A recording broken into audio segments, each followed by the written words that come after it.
সুপ্রিয় শিক্ষার্থীরা, আজকে আমরা এসএসসি এবং আলিম শিক্ষার্থীদের আইসিটি সাবজেক্টের প্রথম অধ্যায় যেটা গ্লোবাল ভিলেজ এর আমাদের বায়োমেট্রিক টপিকটা নিয়ে আলোচনা করব। তো শিক্ষার্থীরা, যে আজকে আমরা বায়োমেট্রিক নিয়ে আলোচনা করব। এখানে বায়োমেট্রিকটা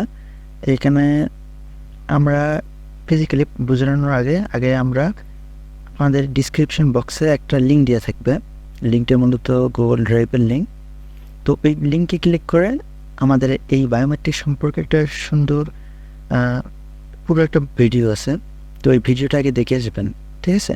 ভিডিওটা অবশ্যই সবাইকে দেখে আসতে হবে, তাহলে আপনাদের বায়োমেট্রিক সম্পর্কে সব ধারণা সলভ হয়ে যাবে, ঠিক আছে? তো ওই ভিডিও দেখার পর যদি আপনাদের মনে হয় যে আরও কিছু সমস্যা আছে বা কিছু ছোটোখাটো সমস্যা থাকতে পারে, সেটা আমরা এখানে ফিজিক্যালি বুঝে দিয়ে শেষ করে দেবো, ঠিক আছে?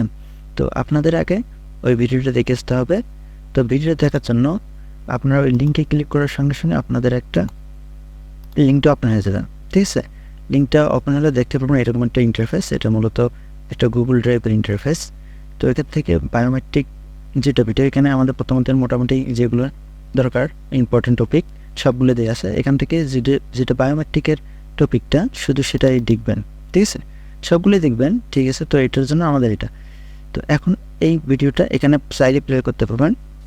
এই যে প্লে হয়ে গেছে, এখান থেকে ফুল স্ক্রিন করতে পারবেন, ঠিক আছে? তো এখন যদি বলেন যে না, এটা আমি এখানে দেখবো না, পরে দেখবো, ঠিক আছে, ডাউনলোড করে নেবো, তো ডাউনলোড অপশন এখানে দেওয়া আছে, এখান থেকে ডাউনলোড করে নেবেন, ঠিক আছে? ডাউনলোড করলে ক্লিক হয়ে যাবে। তো আর ডাউনলোড করার দরকার নেই, আমি ডাউনলোড করতেছি না। তো এখান থেকে আপনারা ভিডিওটা দেখতে পারবেন। আর যদি মনে করেন যে আমাদের অন্য ভিডিওগুলো, যখন অন্য ভিডিও দেখার দরকার পড়বে তখন অন্যটা দেখবেন। তো আপাতত আমরা বায়োমেট্রিক নিয়ে আলোচনা করতেছি, আপনারা আগে বায়োমেট্রিক ভিডিওটা দেখে নেবেন। নেওয়ার পর তারপর চলে আসবেন আমাদের এই টপিকে। তো এই টপিকে, ঠিক আছে? তো ভিডিওটা দেখার পর মনে হবে না যে আপনার কোনো সমস্যা থাকার কথা। প্রায় 95% বায়োমেট্রিক বিষয়ে বুঝে যাবেন। তারপরে যদি সমস্যাটাকে আমরা এখানে দেখাচ্ছি। তো বায়োমেট্রিকটা হলো একটা মূলত আমাদের শরীরের কিছু বৈশিষ্ট্য আছে, কিছু অঙ্গ প্রত্যঙ্গ বা শারীরিক কিছু বৈশিষ্ট্য আছে অঙ্গের।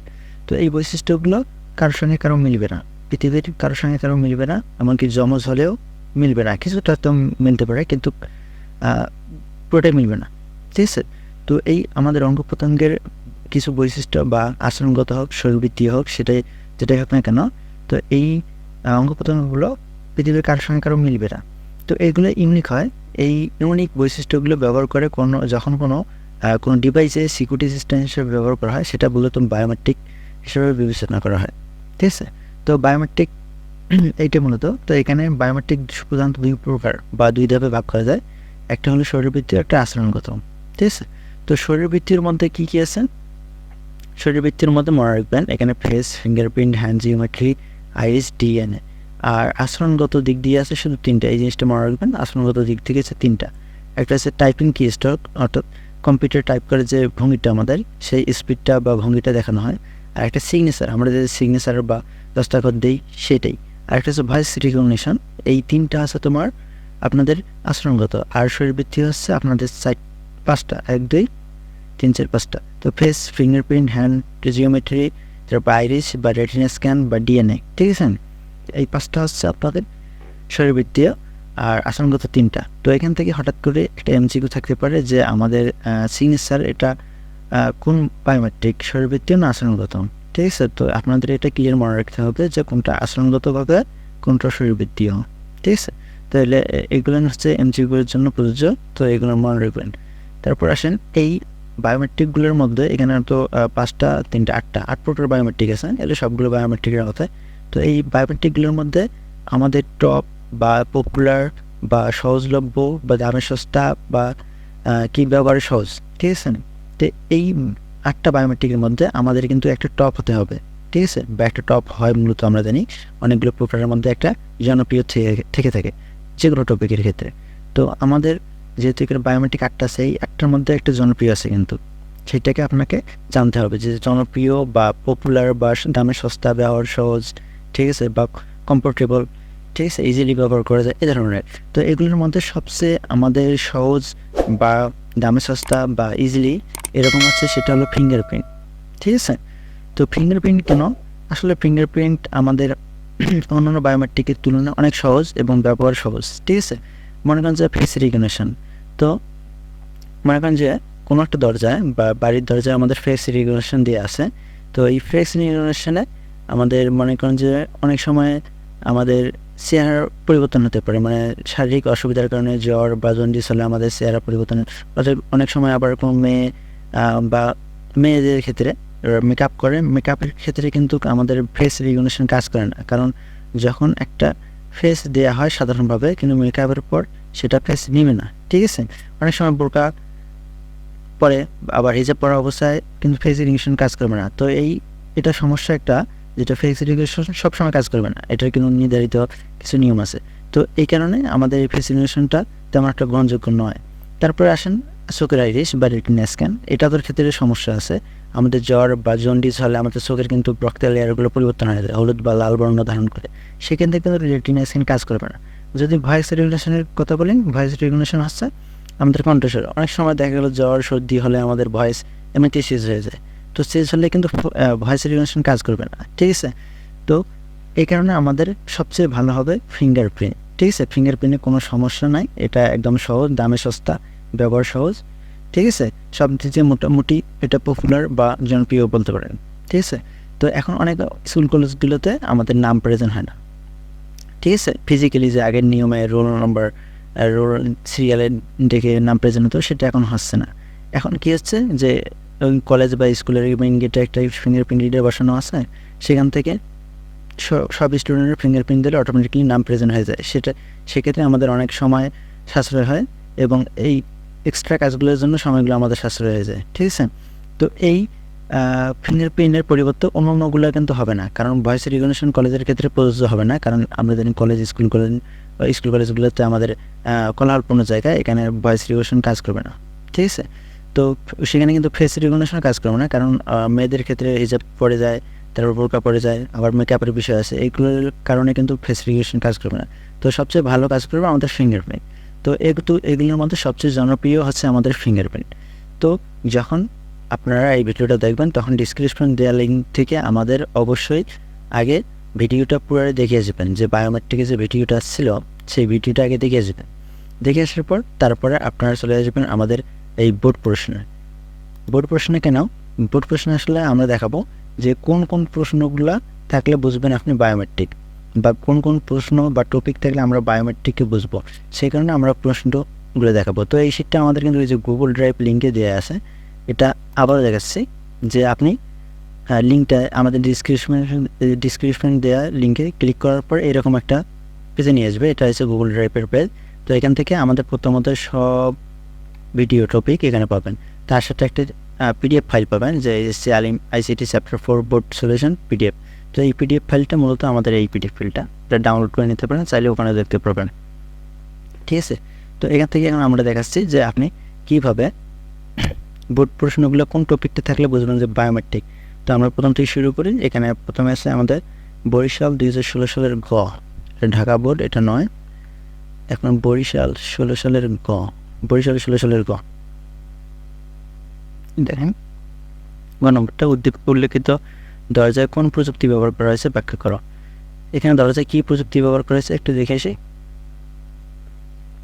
যে ডক্টর হাতেম শল্য চিকিৎসা প্রশিক্ষণের জন্য চীনে গমন করেন।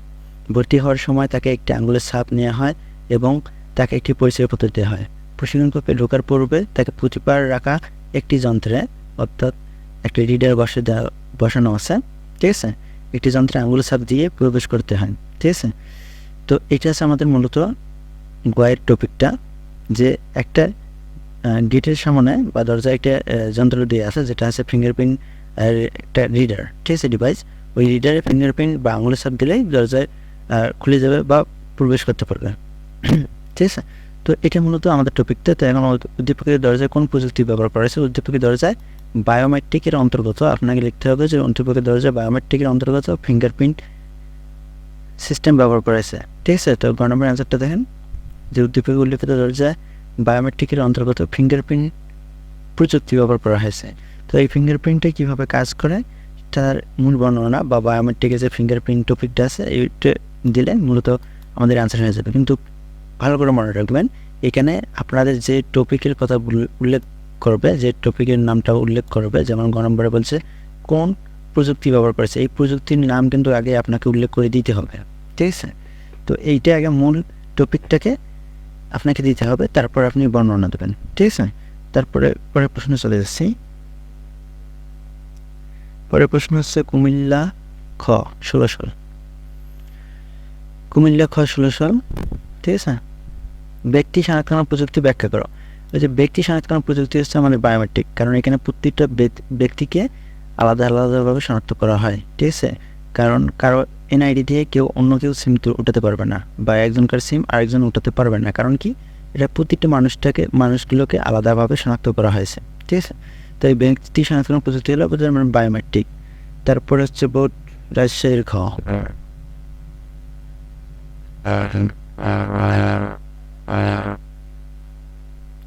রাজশাহীর ঘ এখানে এটাই রাজশাহী।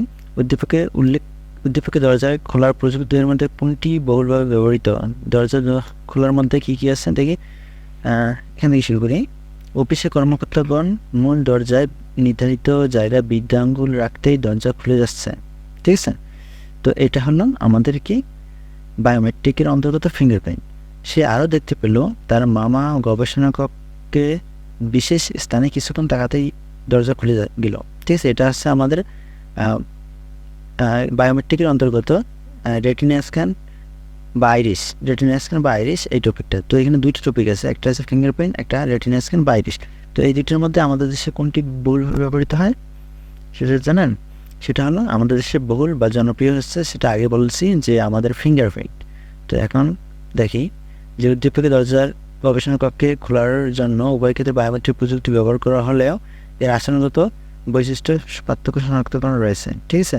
তো এখানে শেষের অংশটা দেখলে বুঝতে পারবো। তবে বায়োমেট্রিক ডেটা গ্রহণ করে ডিভাইসগুলো দুইটির মধ্যে প্রথমটির দাম সস্তা, সহজলভ্য ও ব্যবহার সহজ। সুতরাং আঙুলের ছাপ গ্রহণকারী প্রক্রিয়াটি বহুলভাবে ব্যবহৃত, অর্থাৎ ফিঙ্গারপ্রিন্ট, ঠিক আছে?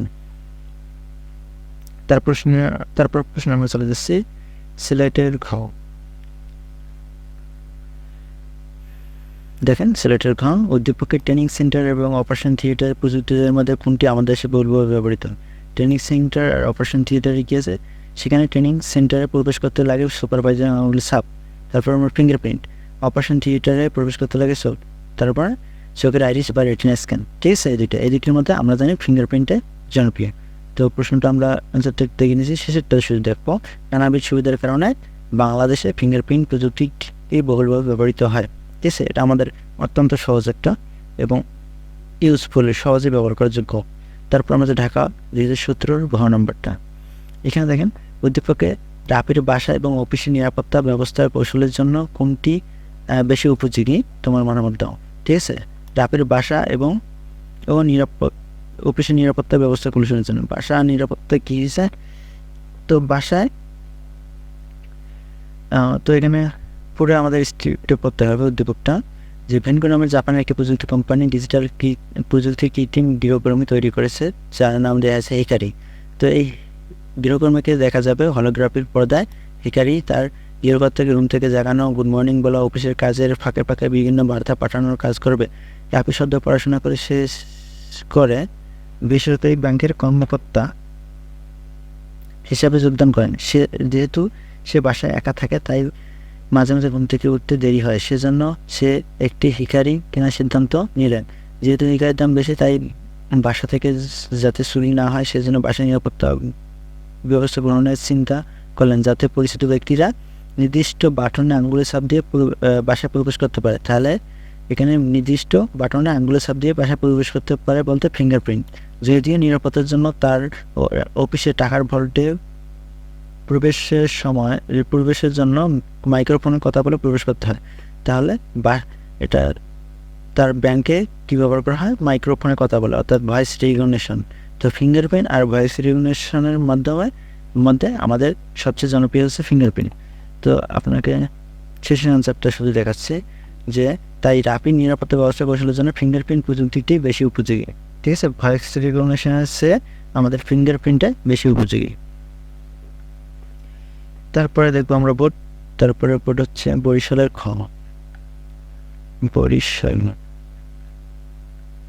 বরিশালের ক, ব্যক্তি শনাক্তকরণ প্রযুক্তিটি ব্যাখ্যা করো। ঠিক আছে, ব্যক্তি শনাক্তকরণ প্রযুক্তি এটা এই 16 সালে পড়লাম, আমরা জানি বোর্ডে পড়লাম যে এটা বায়োমেট্রিকের। ঠিক আছে, পরের বোর্ডে চলে যাই।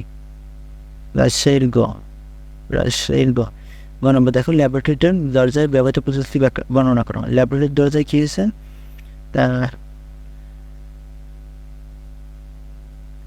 যে মিস্টার ওয়াই তার বাবার ল্যাবরেটরিতে প্রবেশের সময় একটি বিশেষ সেন্সরের দিকে তাকানোর পর দরজা খুলে গেল। ভিতরে প্রবেশ করে দেখলো এটা অন্য টপিক। আমাদের টপিক হচ্ছে একটি বিশেষ সেন্সরের দিকে তাকানোর পর দরজা খুলে গেল। তাহলে এটা হচ্ছে বায়োমেট্রিকের অন্তর্গত চোখের আইরিশ বা রেটিনা স্ক্যান। ঠিক আছে, গ নম্বরটা দেখেন এই যে অ্যান্সার, বায়োমেট্রিকের অন্তর্গত রেটিনা স্ক্যান প্রযুক্তি বা আইরিশ শনাক্তকরণ প্রযুক্তির চোখের তারার রঙিন অংশকে পরীক্ষা করে এবং রেটিনা স্ক্যান পদ্ধতি চোখের মণিতে রক্তের লেয়ারের পরিমাণ পরিমাপ করে মানুষকে শনাক্ত করা হয়। ঠিক আছে, তো এইটা হচ্ছে আমাদের রাজশাহী সূত্র। তারপরে পরের বোর্ডে আমরা দেখতেছি কুমিল্লা ঘ।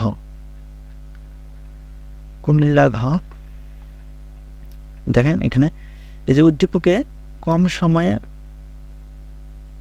কম সময়ে উপস্থিতি নিশ্চিতকরণের ক্ষেত্রে কোনটি প্রাধান্য দেওয়া কলেজের জন্য যুক্তিযুক্ত। ঠিক আছে, কম সময়ে উপস্থিতি নিশ্চিতকরণের জন্য আমাদের এখন স্কুল কলেজগুলোতে, শহর বা এখন গ্রামেও দেখা যায় যে আমাদের ফিঙ্গারপ্রিন্ট রিডার বসানো থাকে মেন গেটে। তো ওখানে ফিঙ্গারপ্রিন্টের মধ্যে স্টুডেন্টরা ফিঙ্গারপ্রিন্ট দিলে অটোমেটিক্যালি নাম প্রেজেন্ট হয়ে যাচ্ছে। এক্ষেত্রে আমাদের সময় প্রচুর পরিমাণে বাঁচতেছে। ঠিক আছে, বাঁচিয়ে বসছেন। তো এখন এখানে আমাদের উদ্দীপকে কী বলা হয়েছে যে এপিসি কলেজের পরিচালনা পরিষদ শিক্ষার্থীর জন্য ফেস রিকগনিশন পদ্ধতি চালু আছে করার কথা ভাবছে। ফেস রিকগনিশন, তো যদি বর্তমানে শিক্ষকদের জন্য আঙুলের ছাপ পদ্ধতি চালু আছে, তো এখানে ফিঙ্গারপ্রিন্ট আর ফেস রিকগনিশনের মধ্যে কোনটি যুক্তিযুক্ত? তো অবশ্যই কিন্তু আমাদের ফিঙ্গারপ্রিন্ট হবে। ফেস রিকগনিশন কেন হবে না? এই যে বললাম না, স্কুল কলেজে মনে করুন মেয়েদের ক্ষেত্রে সমস্যা হয়ে যাবে, বোরকা পরে যারা আসে বা হিজাব পরে যারা আসে তাদের কিন্তু ফেস রিকগনিশন নেবে না, টেস্ট ফেস নেবে না, অথবা মেকআপের বিষয় আছে, এটা কিন্তু সাধারণভাবে দিলে আবার মেকআপ করার পর কিন্তু ফেস রিকগনিশন দিলে সেক্ষেত্রে নেবে না। ঠিক আছে, তো এই ফেস রিকগনিশন পদ্ধতির থেকে আমাদের বেটার হবে ফিঙ্গারপ্রিন্ট প্রযুক্তিটা ব্যবহার করা। তো এখানে আমি শেষের অংশটা দেখাচ্ছি, শুধু কলেজের কর্তৃপক্ষের আঙুলের ছাপ পদ্ধতির উপর প্রাধান্য দেওয়া উচিত বলে আমি মনে করি। ঠিক আছে, তারপর আমরা সর্বশেষ প্রশ্ন দেখবো চট্টগ্রামের ক। এই যে নির্বাচন কমিশন ডাটাবেস তৈরিতে যে প্রযুক্তি সাজিয়ে নিয়েছিল তা বিশ্লেষণ করো। নির্বাচন কমিশন বলতে আমাদের ইসিকে বোঝানো হয়, ইলেকশন কমিশন, অর্থাৎ যারা আমাদের নির্বাচনের দায়িত্ব পালন করে। ঠিক আছে, তো এই নির্বাচন কমিশন আমাদের কিন্তু এনআইডি বা ভোটার আইডি কার্ড এরা তৈরি করে। তো এরা যে আমাদের কাছে যে তথ্যগুলো নিয়েছে ভোটার কার্ড তৈরি করার সময় বা আগে, ঠিক আছে, আমাদের কাছ থেকে যে ইনফরমেশনগুলো নিয়েছে তাদের ডাটাবেসটা তৈরি করার জন্য ভোটার নিবন্ধনের। তো এই ডাটাবেসের নিবন্ধনের আমাদের ডাটাবেস তৈরি করার সময় যে ইনফরমেশনগুলো আছে সেগুলোর ব্যাখ্যা চাইছে। ঠিক আছে, তো এখানে মূলত আমাদের কাছ থেকে নিচে ছবি, সিগনেচার, আর একটা হচ্ছে আপনাদের মুখমণ্ডলের ছবি, সিগনেচার আর ফিঙ্গারপ্রিন্ট। তো এখানে অ্যান্সারটা দেখেন, এই যে আঙ্গুলের ছাপ, মুখমণ্ডলের ছবি, সিগনেচার ভেরিফিকেশন। তবে এখন আঙ্গুলের ছাপ, এখন 10টা আঙ্গুলের ছাপ নিয়েছে, আগে ছিল 2টা শুধু আমরাই, তো এখন 10টা আঙ্গুলের ছাপ নিয়েছে, এটা আপনাকে উল্লেখ করতে হবে। তো এই নির্বাচন কমিশন আমাদের কাছ থেকে যে ইনফরমেশনগুলো আছে সেগুলোর ব্যাখ্যা বা বিশ্লেষণ চেয়েছেন। তো এখানে আমাদের নির্বাচন কমিশন মুখমণ্ডলের ছবি, সিগনেচার ভেরিফিকেশন এবং ফিঙ্গারপ্রিন্ট এই 3টা বিষয় নিয়েছে, এগুলো বর্ণনা করলে হয়ে যাবে। তো এইগুলো ছিল মোটামুটি আমাদের বোর্ড কোশ্চেনগুলো। তো আপনারা হয়তো ভাবতেছেন যে এই এতগুলো প্রশ্নের মধ্যে থেকে আমাদের বায়োমেট্রিক শুধু কোন কোন বোর্ডে এসেছিলো সেগুলো আমি কীভাবে জানি? আসলে এগুলো আমরা আলাদাভাবে একটা নোট করছিলাম, যে এই নোট থেকে আপনাদের যাতে সহজে বোঝানো যায় অল্প সময়ের মধ্যে। ঠিক আছে, তো যেহেতু আমাদের ভিডিও লেন্থটা অনেক বড় হয়ে যাবে, সে কারণে আমরা আগে এটা নোট করে রাখছি। ঠিক আছে, তো এখানে আপনাদের সুবিধার কারণে আমাদের এই সিরিয়ালে আপনাদের যে আজকের যে টপিকটা হলো সেই টপিকের আলোকে কোন কোন বোর্ডে কী কী প্রশ্ন আসছে তা দেখানো হলো। এরকম করে আমাদের প্রত্যেকটা টপিক আকারে কোন কোন টপিকে কী কী প্রশ্ন ছিল সব দেখানো হবে। ঠিক আছে, আজকে যেমন আমরা বায়োমেট্রিক শেষ করলাম, নেক্সট দিন হয়তো বা ক্রাউড সার্জারি নেব। ঠিক আছে, এরকম শেষ করা হবে। তো মোটামুটি আমি আবার বলতেছি যে আপনাদের মনে রাখতে হবে প্রথমে ডিসক্রিপশন যে লিঙ্ক থেকে আপনারা ক্লিক করে এখানে এসে বায়োমেট্রিকের ভিডিওটা আগে দেখবেন, কারণ এই ভিডিওটা অনেকটা গুরুত্বপূর্ণ একটা ভিডিও। এই ভিডিওটা দেখলে আপনাদের বায়োমেট্রিক সম্পর্কে পূর্ণাঙ্গ একটা ধারণা হবে ইনশাল্লাহ, আশা করি। ঠিক আছে, তারপর থেকে এখানে আমাদের যে বর্ক কোশ্চেন সলিউশন যেটা শিটটা আমরা পড়লাম, এই শিটটা এখানে পিডিএফ দিয়ে আছে, চাইলে ডাউনলোড করে নিতে পারেন অথবা এখানে দেখতে পারবেন, কোনো সমস্যা নেই। ঠিক আছে, তো এই ছিল আজকের বায়োমেট্রিক টপিকটা। কেমন লাগলো আমাদের কমেন্টে জানাবেন, আর অবশ্যই লাইক, শেয়ার, সাবস্ক্রাইবার করতে হবে আপনাদের। তো ঠিক আছে, আজকে এই পর্যন্তই।